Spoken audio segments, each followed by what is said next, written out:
Hi, it's Steve. Today we'd like to show you how to change the actuator on your top load washer. This is a really easy job.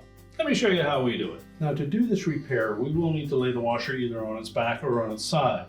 So the first thing we'll need to do is to pull it forward, unplug it. We'll need to turn off the inlet water supply, remove both fill hoses, as well as the drain hose, and drain any residual water that may be in that hose. Once we've got all that done, pull it far enough onto the floor that you can lay it safely on its side or on its back. And if you need some help doing that, make sure you do. So now that we have the washer safely on its side, we're next going to remove this cover over the belt and pulley assembly. There are two 5/16 screws. Just set that cover aside. Now there are two Phillips screws that secure that actuator to the gear case housing, and one wire harness attached to the end of it. So we'll begin by releasing that locking tab for the wire harness and disconnect that. One screw right in the center here, and another one on the outer edge. Remove both of those. You can lift the old actuator off of the washer and take our new one.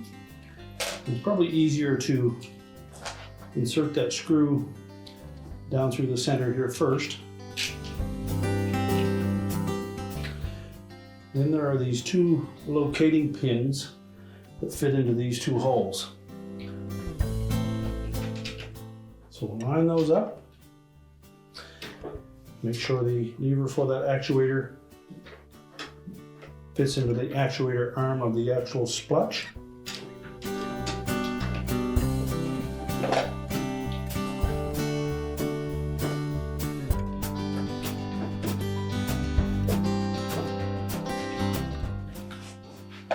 Tighten both of those screws securely.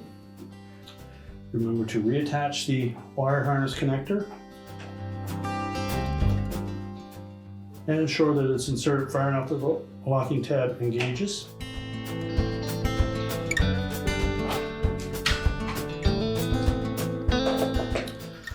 We'll reinstall that belt guard. And again, there are locating pins that will line up with a hole on that housing.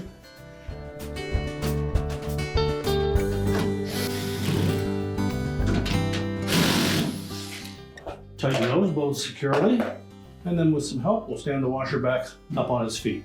Now that we have the washer firmly back into position, we can reconnect our fill hoses, turn our water supply on, connect our drain hose and the power, and your repair is complete.